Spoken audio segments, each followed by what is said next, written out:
Hey everyone, and welcome back to the channel. And as promised in yesterday's check-in and 2025 preview video, we're coming at you today with my top 10 action figures of 2024. This could be the last top 10 action figures I ever do. Only because previous video that I did, I'm kind of getting out of the action figure collecting zone. I mean, I kind of got all the ones that I want to get, and there's periodically like ones that I'll pick up and things like that. Like I just ordered, and it could have made this list had I ordered it sooner, but I just ordered the ringside exclusive 2-pack Hall and Nash Ultimates, the New Bloods, or no, I'm sorry, the Outsiders, not the New Bloods, the Outsiders 2-pack. Just ordered that right after Christmas on their after a Christmas sale. And that could have made this list because so far the Ultimates that I've gotten from WWE have been really good this year. So so I'll get figures from time to time, but I don't know if I'll be getting enough figures throughout the year to warrant a top 10. I mean, maybe I'll get 10 and the top 10 will just be the ones I ordered because I thought they were good enough to be 10. But this year I did order more than 10, and I thought about different ways of doing this top 10 video. One of my favorites, but I was not going to do it that way, is over at Secret Galaxy, Dan Larson. All of his favorite figures of the year he puts in his photo booth, and he just removes them, and then that's whatever 10 he's left with is his top 10. I don't like taking my stuff off the shelf like that and then having to redo it, because as you can see, like you can see Daredevil up above my right shoulder. Damn it, I'm always bad at that. Up above my right shoulder right there is posed and everything like that, and he wouldn't be in the top 10 because that's an older figure. But I don't like having to repose things, because sometimes, like, any action figure collector who poses things knows, like, sometimes it's just, you get it just right and you don't want to have to try to repose that ever again. You're like, all right, I finally got it, it's staying there, kind of thing like that. So I didn't want to take a bunch of figures down and pick them out like Dan does, but I thought it was cool. But I was like, no, I'll just do it in front of the camera like this, and I'll get the figure out from the shelf, and then I will show it to you and talk about it a little bit, and boom, that will be how I do this. So painstakingly, like, going through my Instagram and seeing what I bought this year, which I think I took pictures of everything I bought this year. So this list, that's how I usually do my top 10 list. I usually do it on Instagram, and I go through all my photos for the year and just see what I bought throughout the year. And it's kind of funny sometimes, because something I thought I bought the previous year, I was like, oh no, I got this January 2024. So let's add it and we'll figure it out. But yeah, so that's how I do it. Through the past years, I've been doing it on my Instagram account, Nintendad64, if you want to follow it there. But now, I've got the YouTube channel, so I'm going to do it on the YouTube channel. And first up, Tamashii Nation. You can't see it there. Bandai, SH Figure Arts, Super Saiyan Goku. He's doing the Kamehameha. Again, took a pain in the ass to pose it and get it just right. So I don't want to mess that up. But anybody who's had a, Tamashii Nation's SH Figure Art figure, these are fantastic. Like, these are just great figures, and they're great posability. And this is like, I don't know how they do their lines, but I'm going to say this is like their entry line. The figure, I got it from Amazon. You can get them at Target, you can get them at Walmart. They're like $35, which used to seem like a lot of money, but considering like Marvel Legends now are coming in at $25 to $30 for something like this posability with the different face plates, you got different hair pieces and stuff for these. $35 is, I feel, a bargain for one of these. And I've compared them because I've got, you can see the over the shoulder SH Figure Arts Indiana Jones right there where my thumb is. These aren't much different from that, and that one's like a $70 figure, $100 if you're in the US because you gotta pay import prices and stuff like that. But yeah, so like just the posability, you got the butterfly joints here, you got double pinless elbows, you got different hands to do different things with the wrist. Like I said, I got mine doing the Kamehameha. Posable toes, ankles, just double knees, pinless. It's a really good figure. And I previous year I got Vegeta in Super Saiyan armor. See, Super Saiyan? Yeah, I'm sorry, Saiyan armor, but Super Saiyan Vegeta and Saiyan armor. And then I also got regular Goku. They were in 2023. I think they made the list last year. I'd have to go back and check my Instagram. But so I wanted to get, because I had a Super Saiyan Vegeta, I was like, I got to get a Super Saiyan Goku. I can't have Vegeta be better than Goku. I just can't do that to my boy Goku. I don't really collect this line, but I do like, for nostalgia purposes, because I used to watch Dragon Ball Z all the time when I was a kid and a teenager.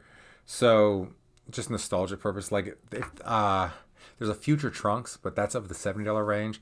I might pick that up someday just because Trunks was my favorite as a kid. So yeah, it's a cool line. Nothing that I collect seriously. I've just literally got the three: Goku, Super Saiyan Goku, Super Saiyan Vegeta, and Saiyan armor. And then I've got a few statues from Japan when I was over there. So, well, not statues, the little like $25, UFO, gotcha kind of things. So, but yeah, there we go. At number 10, we have Tamashii Nation SH Figuarts, Bandai SH Figuarts, Super Saiyan Goku. All right, and coming in at number 9. Now, their ultimates are not getting here in time to make the top 10 of 2024, but their elite Monday Night War figures are, and it's my list so I can fudge it, even though it's two figures right here. Kevin Nash and Scott Hall from their initial appearances on Monday Nitro. These are two iconic looks for these two as far as just going on with the Monday Night Wars. Like, this is what started the Monday Night Wars, really. I know the first Nitro did good numbers and things like that, but it wasn't until Scott Hall showed up on Monday Nitro that us WWE fans or us WWE loyalists really started paying attention. And then he promised he had another guy. Like, who's the other guy? Like, the internet wasn't really a big thing then, so I'm sure there was dirt sheets and people who kind of knew about the rumors, but most of us, we didn't know. We didn't know until we watched. And that other guy was big, sexy Kevin Nash, who a lot of us didn't realize he wasn't under WWE contract anymore. If you weren't at MSG to see the curtain call, kind of thing like that. Same with Scott Hall. The last we heard about Scott Hall was Gorilla Monsoon had suspended him, and that was the last we heard of him. And then, Kevin Nash showing up the next week on Nitro or 2 weeks later. I can't remember, because I know Hall showed up. I think the next week there was a promo with Hall, and he was talking about a second guy, and then Kevin Nash shows up, baseball cap, and they corner Eric Bischoff, and you got Hall in the jean vest and the jeans and everything like that. Just really two iconic appearances for both those two wrestlers. And also, it's just the Monday Night War series, that started off with a bang at the very beginning of the year. I want to say it was like spring is when Series 1 came out with Scott Hall, and Kevin Nash was in 2. And I was going to Walmart, like when they started hitting shelves, I was going to Walmart like almost daily, like on my lunch break, just to check, see if those figures were in stock at all. And luckily I was able to get them. But it started off with a bang, and they had like the big like displays and things like that. So you could, generally, if you got there early enough, you could get them as a consumer. But the line is kind of tapered off. Like, they just haven't, they've had, it's kind of become like just wrestlers of the Monday Night War era, just kind of like the Legend series in a sense, to where it started off very iconic. Like, these figures would be an iconic look, like this Scott Hall and Kevin Nash kind of thing like that, where it'd be that iconic moment. That's kind of how it started. Like Austin in his, hunter jacket and everything like that when he stormed the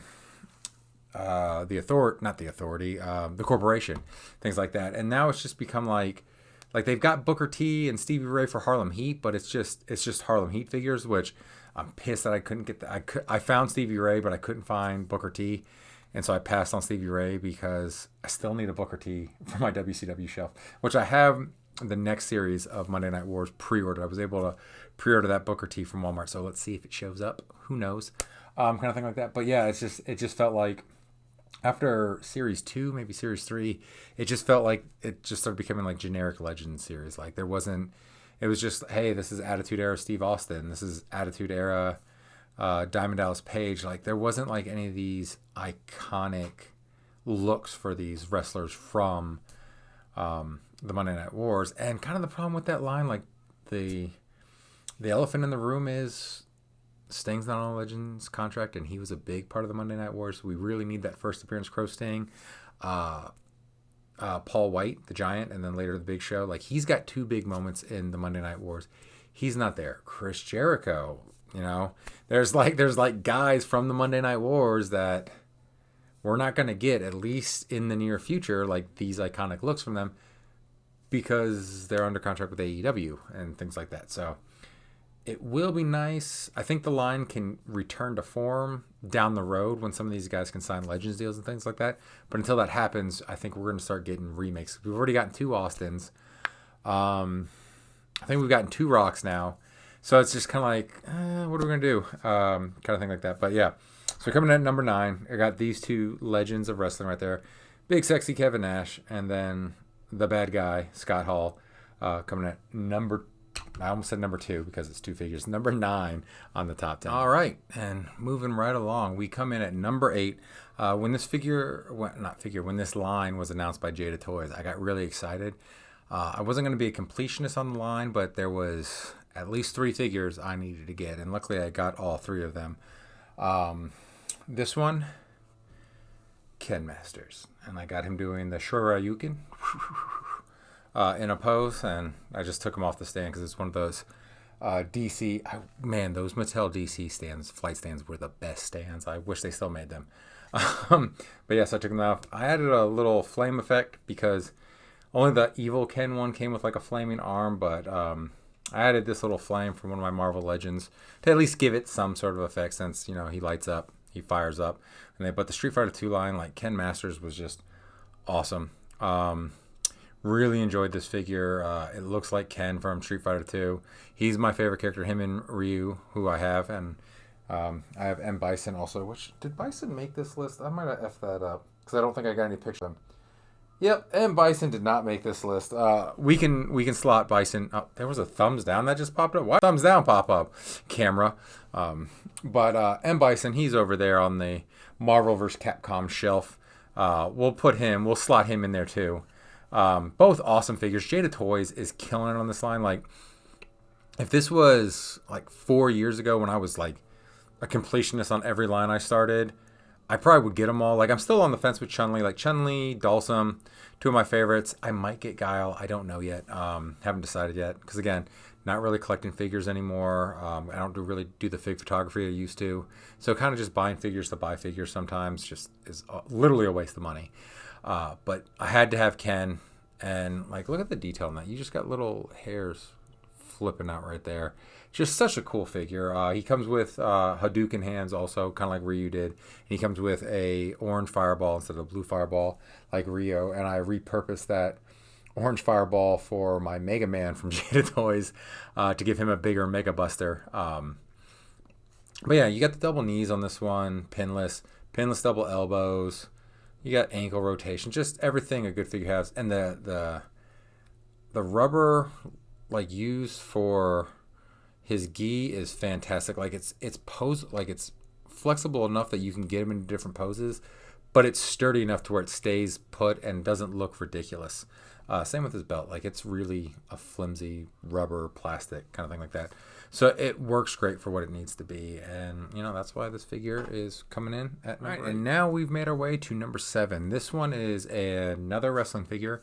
In fact, like, I should have mentioned this at the top of it. I had so many wrestling figures last year and regular figures that I did 2 different top 10s on my Instagram. I had a top 10 WWE figures and a top 10 like non-wrestling figures. This year I didn't buy nearly as many figures, so I didn't do the separation, but I got a good mix of wrestlers and non-wrestling figures in here, but it is going to be kind of wrestling heavy. Mattel's WWE line definitely is the winner for my favorite toy brand of the year. But this one is coming in from the Monday Night Wars series as well, but it's an Ultimate one this time, and it's the Icon, Roddy Piper, one of my all-time favorite wrestlers. Just, I always dug him as a kid, even as a bad guy. I liked him. I mean, I rooted for Hulk Hogan over him because I was a little kid. I took my vitamins, I said my prayers and things like that.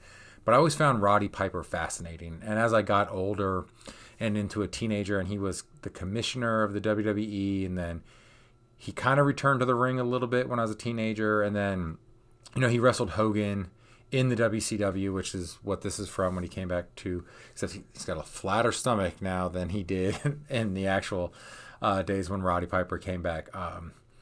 But I've always been fascinated by Piper. Like, I've got a bunch of different looks for Piper. I still have the 2-pack of him boxing Mr. T.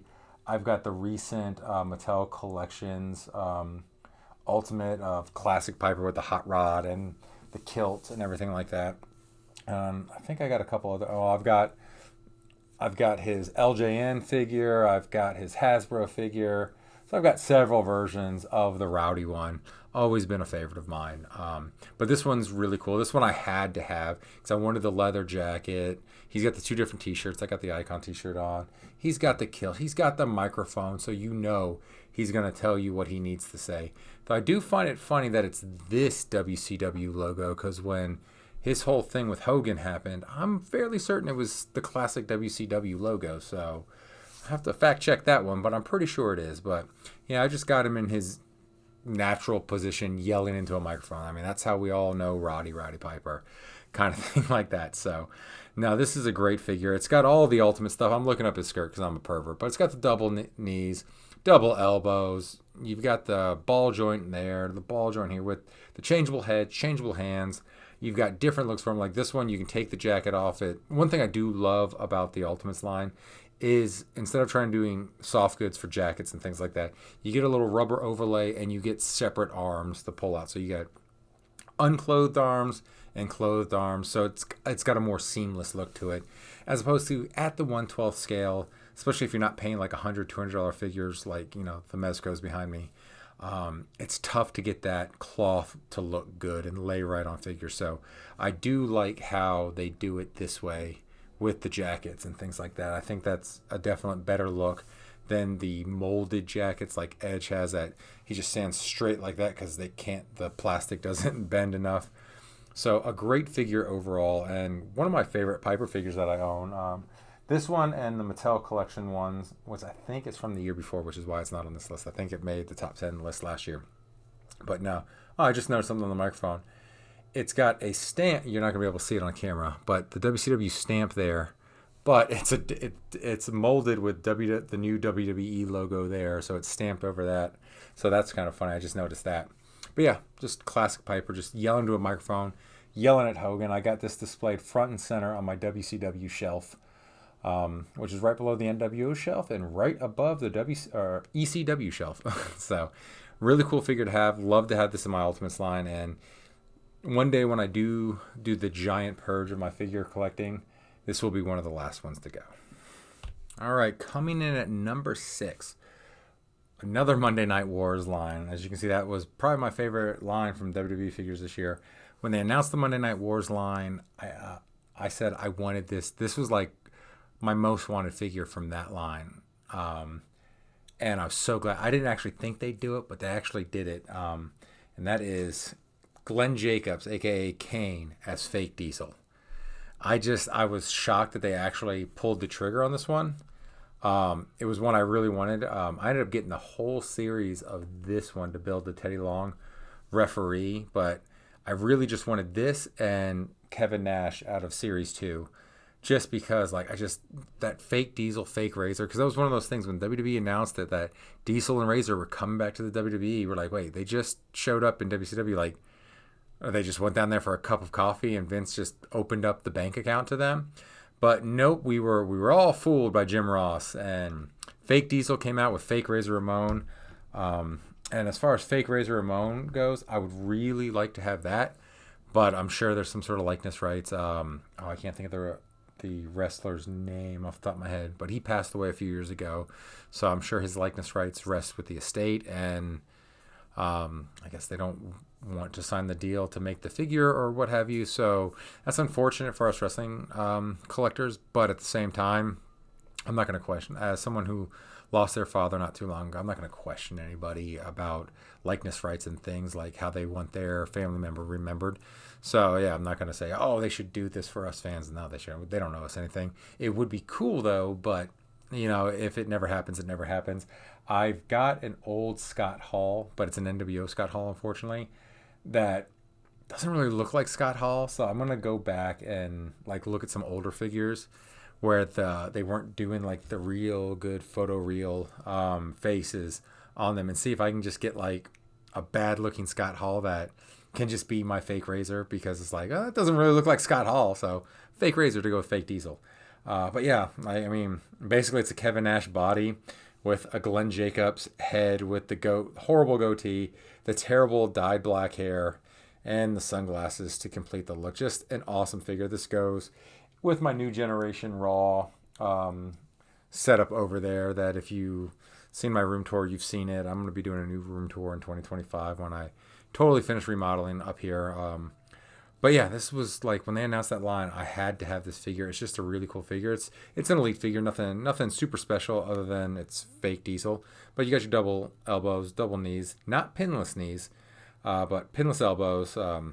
Great head, great sculpt. Got the Diesel power, the leather vest and everything like that. Just classic Diesel look, just different head. So super excited that they made this one. Like I said, I would love for with this series to get a fake Razor. If we never do, we never do. That's unfortunate, but it would still be cool. But like I said, I think I'm gonna get I'm gonna try to find an older elite Razor Ramon to go with this Diesel to round that crew up. And then maybe get back into fig photography and have a fake Diesel and Razor versus Scott Hall and Kevin Nash match of the century for that. But unlike my actual Diesel figure, this does not go on the click shelf. This goes with the Raw entrance ring. But yep, there you go. Fake Diesel, Glenn Jacobs. Before he was Kane. After he was like, maybe we'll get an Isaac Yankem. That'd actually be really cool to get an Isaac Yankem figure. Then I'd have all the phases of Glenn Jacobs in the WWE. I'd have Isaac Yankem. I'd have fake Diesel, and I'd have Kane. That'd be 3 faces of Foley. That ringside exclusive. Ringside. There you go. We can have a 3 faces of Glenn Jacobs kind of figure. But yeah, there you go. Number 6, fake Diesel from the Monday Night War series. All right, we've made it to the top 5, and coming in at the top 5 is I think the only McFarlane toy to make the list. Let me look. Yes, the only McFarlane toy to make the list, and it makes it not because it's an exceptional figure or anything super great, other than its mullet, but the McFarlane DC Multiverse Nightfall, Dick Grayson as Nightwing with the classic gold and blues and just awesome. Dick Grayson has always been my favorite Robin. Well, Tim Drake's my favorite Robin, but Dick Grayson's my favorite Bat Family character. Always dug the Nightwing look. I can't wait for us to get the 70s deep V collar Nightwing. But no, Nightfall is one of my all-time favorite Batman stories.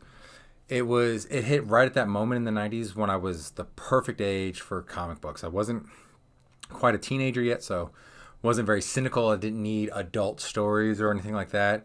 But I was old enough to where I had chores and I mowed lawns, so I had money of my own, so I could go buy comic books.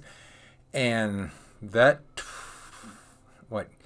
year and a half, however long Nightfall, Night Quest, and The Night's End was, I was going to the comic store month or weekly because I was getting Detective Comics, I was getting Batman comics, Catwoman.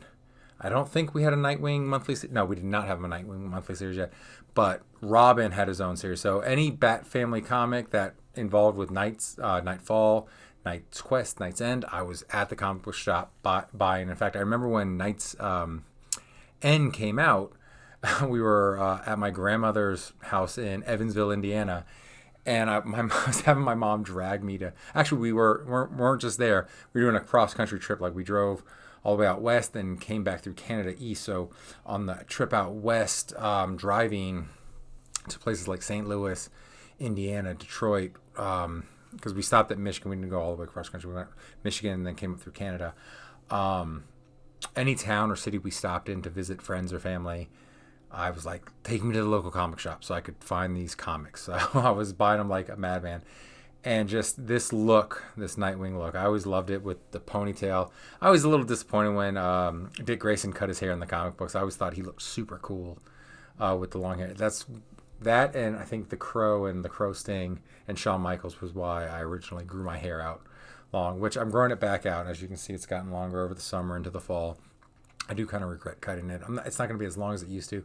Probably just going to come down to the shoulders, kind of thing like that. Do a happy medium. But yeah, this guy is one of the reasons why I wanted long hair when I was younger and then got it when I was older and I could dictate that. But no, just the blues and the yellows, just terrible costume if you're actually stalking at night because this is a bright blue with bright yellows, kind of thing like that. But cool aesthetic for a comic book figure. And like I said, just the nostalgic purposes of this. And to McFarlane's credit, these figures have been getting better since they first got the license. I hate that it's a 7-inch scale though, because I have it I've got this mishmash of DC figures. Like I've got a couple McFarlanes, and I got Mafex, and I got Mattel, and they're all different scale.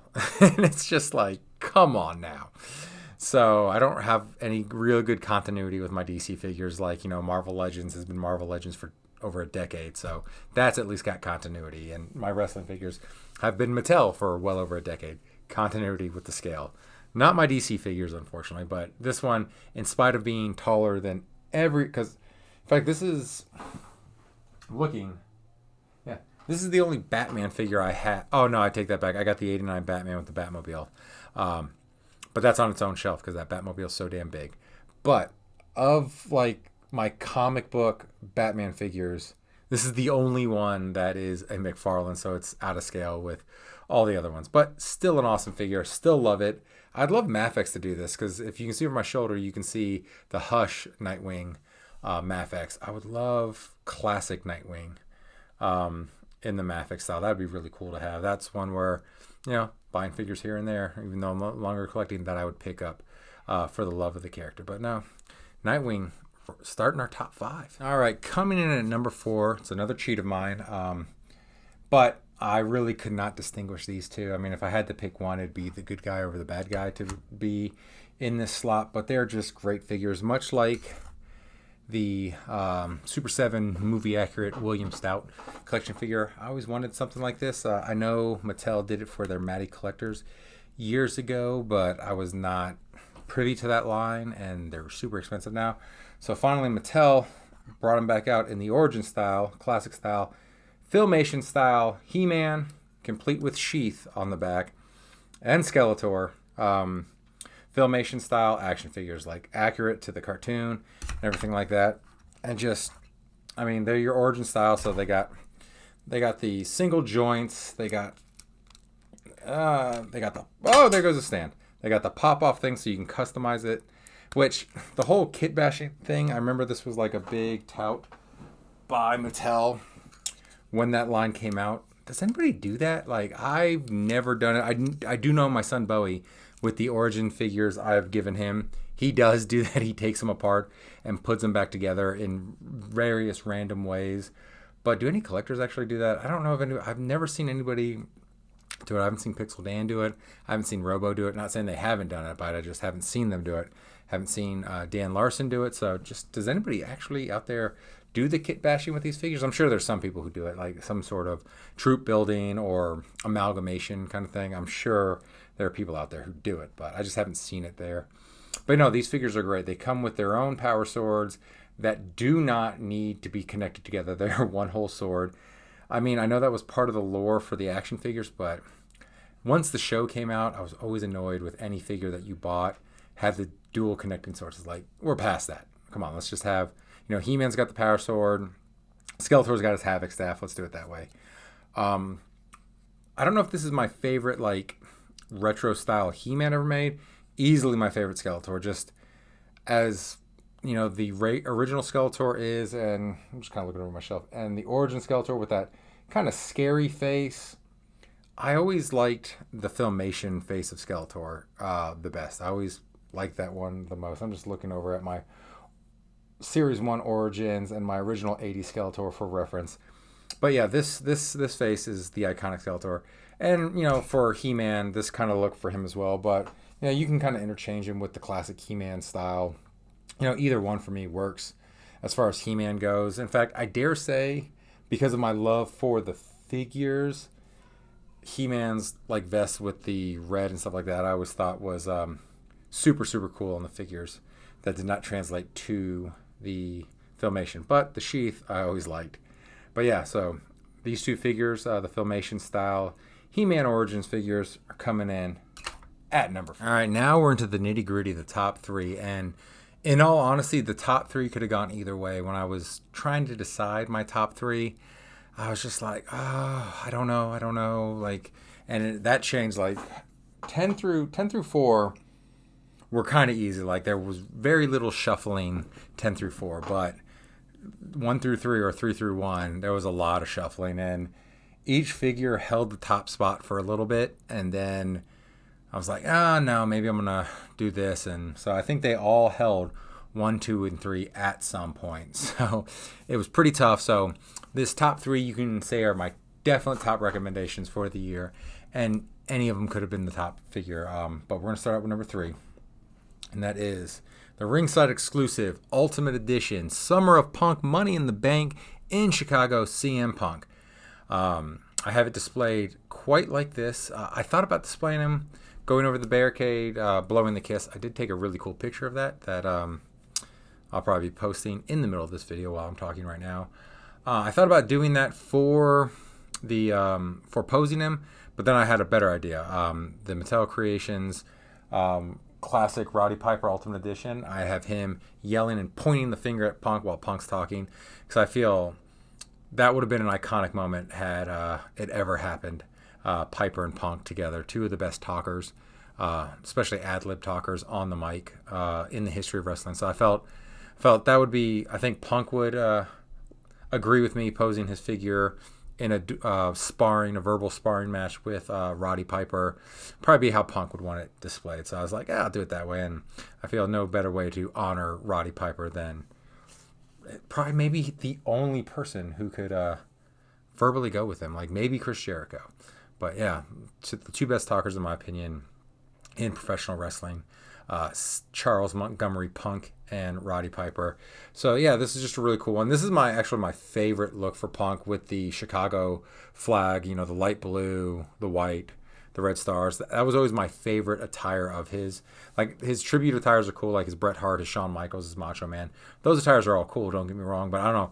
This, to me, this is like, if you were to say, hey, pick out your idea of the most iconic CM Punk look. It's the best in the world t-shirt and, his Chicago Money in the Bank gear. That would be my pick for like the most iconic look. To me, in my mind's eye, when I see CM Punk, I see this Ultimate figure right here. And I do like how they actually did the ring. We don't get the ringers much on t-shirts. Like my Piper Ultimate over there does not have the ring around the collar or the sleeves, but we do get it here for this Punk. So that's really cool that they added that detail in there. And of course, he comes with his pipe bomb, the mic. And like I said, he's got the kissy face and the blowing the hands. And you can pose it in various different ways. But like I said, sparring off with Roddy Piper was how I want to pose it. The detail on the face, this is the best looking Punk figure that there is. I'm sure the newer Elites look pretty good too, but I don't have any of those, so I can't really compare.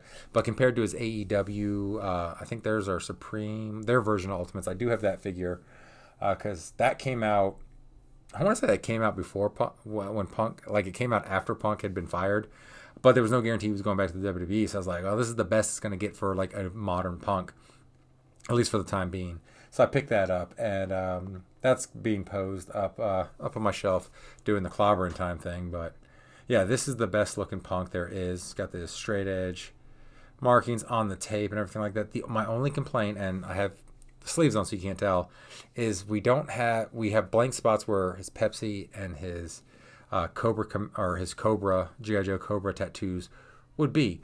And it's just like, at least the AEW figure put a fake like red and blue yin yang symbol there to represent Pepsi, and a borderline copyright infringement Cobra symbol on his shoulder.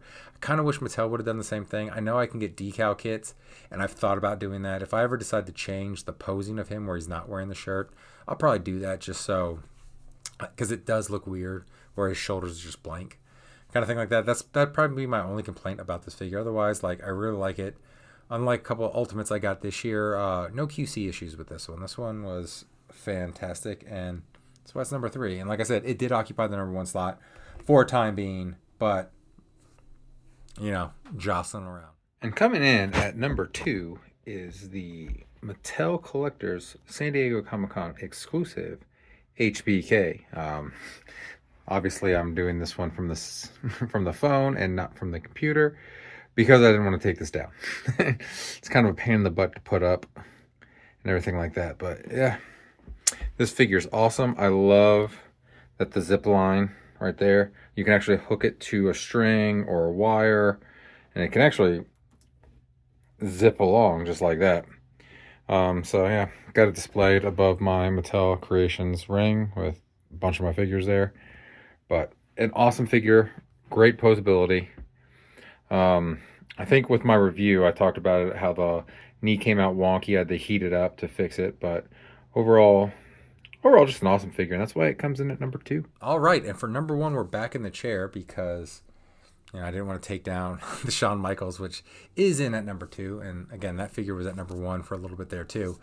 But I didn't want to take him down because posing that up there and getting it right is a pain in the butt. And in fact, I still don't have it perfect. I got to get some like fishing wire and set it up a little bit better than what I have. But yeah, that one, number 2 with a bullet coming in there. And number 1 is a non-wrestling figure. I know this is wrestling heavy, but non-wrestling heavy. But we had the Monday Night Wars, so we had a lot of 90s nostalgia in this top 10 pick. We had Nightwing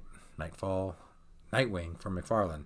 Well, Nightfall wins and gets number 1, and it's the Nightfall Mafax Bang. This is a beefy, heavy figure. This might be the heaviest figure of the bunch for this countdown. In fact, it definitely is the heaviest figure. Really heavy figure, man. But just awesome. This is like, I've been waiting for this Bane to come out really ever, because even as a kid, when we got Batman figures around the Nightfall era, those Banes were slightly off. It wasn't this Bane. And then, we'd get the animated series Bane where he has the mouth, which that always bugged me about the animated series. Like, I knew we weren't going to get the whole Nightfall story in the animated series because it's a little dark for after school and Saturday morning cartoon show. But we could at least got Bane without the mouth. I mean, because that figure could have been a good substitute for, my figures back then. But I never bought it because of the stupid mouth.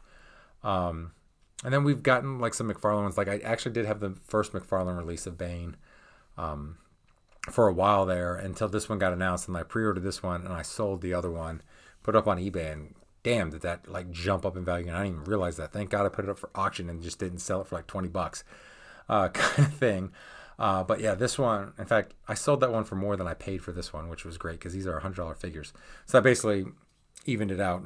But no, you got the Mafax double joints and everything like that.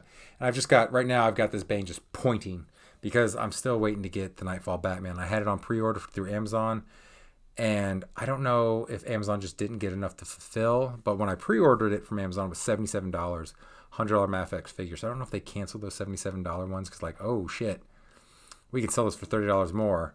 And right now it's kind of sold out everywhere. And the second market's a little higher than I want to pay right now for that. But I will eventually get it when I can find one for the right price to go with this Bane. And the question is, do I have that Batman fighting Bane? Do I have Bane breaking his back? Or do I have him fighting? Let me see if I can get this finger lined up. You can see right there the Asbat. Do I have him fighting Asbat to take back the mantle of the throne from it? I don't know. I'll probably be, once I get that Batman, I'll probably be doing a lot of photos with my Mafax Bat family figures, because as you see, I've got Hush Batman and Hush Nightwing back there, so a lot of cool photos I can take with those. But yeah, going back to the Bane figure, you've got the Venom control, you just got the scowl, and there's multiple heads for this one, multiple faces, these big massive hands, and just, this is an imposing guy. Like, his costume is not, there's not much to it. It's basically a luchador, a giant luchador suit is basically what it comes down to it. And he's got his little Venom injection here. But this is an intimidating dude. He is so much bigger. Like, I still got the CM Punk next to me. Like, even the WWE figures like scale big. They're not true 1/6 or 1/12. They scale a little bit big. And Bane is still like a head taller than him, and just so much bigger than. Let me see. I think the GI Joes. I got some Joes right by me. Nah, the Joes I think scale a little bit big. But look at that. Look at him next to Roadblock. So much bigger. So yeah. So just an imposing figure, a big figure, an intimidating looking figure. And yeah, this Mafax line, the Nightfall line, is so great. Like, the first one I got was Asbat. I think that was my figure of the year for 2022. Because that's a great figure. I love that figure, and I need to finish it out with the Nightfall Batman. But also, I think they announced the Tim Drake Nightfall Robin, and like I said when I did the Nightfall Nightwing from the McFarlane, I'm hoping we get that too. Like, if we can just round all that out, if we can get like a regular Azrael too, maybe a Killer Croc, maybe a Joker. I don't know. Wishful thinking there. Those would be figures that I would break my I'm not collecting anymore rule thing. But just look at this big hunk of plastic and just an intimidating figure. Like I was saying when I started the top 3, all the top 3 kind of like got a spot in the top, and they all got 1, 2, and 3 kind of thing like that. And I think what just got Bane over the top was the uniqueness of it. like I said, we haven't had a classic Nightfall Bane yet, at least not to my knowledge. Like, and I remember hunting for one as a kid, hunting for them as collectors. We've gotten close. Like we've had ones that were pretty close, but nothing that was exactly. And so I think that's what put it over the edge of Shawn Michaels. WrestleMania 12, Shawn Michaels coming on the zip line, just barely edging it out. Like CM Punk, like as I was going through it, CM Punk got relegated to 3 because I was like, as cool as the CM Punk figure is, and for me it's the iconic CM Punk, that Shawn Michaels coming down on the zip line is one of the most iconic things ever. To me, next to the Joker, I think Bane is Batman's best villain because he can match him physically, he can match him mentally, and I always thought he was a great intimidating force because he beat up Killer Croc too. So I mean, just an intimidating guy, and just the detail on the Mafex figures, just this literally looks like it came out of the comic book page. It's just so detailed. Like you've got little hairs and everything on it. Yeah, the camera's not really picking them up, unfortunately.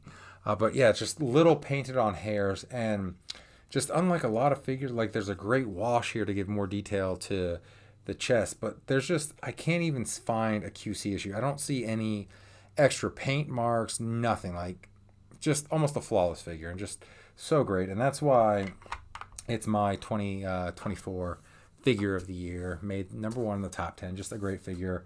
And it probably, had the Batman actually shipped, they'd probably be sharing the number 1 spot, because how could you differentiate the two? So that's my top 10 figures of the year. What are your favorite figures of the year? You can give me all 10. If you got 20, give me 20. Or you can just handful of figures that you really like collecting over the year, or over this year, not the years, over the year. It's 2024 list. But there you have it. That's my top 10 list.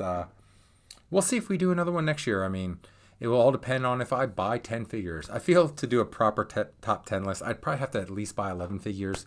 So I mean, I already know I've got, I think 3 figures pre-ordered that are on the way, just like nostalgia things. Like I said, the Hall and Nash Ultimates.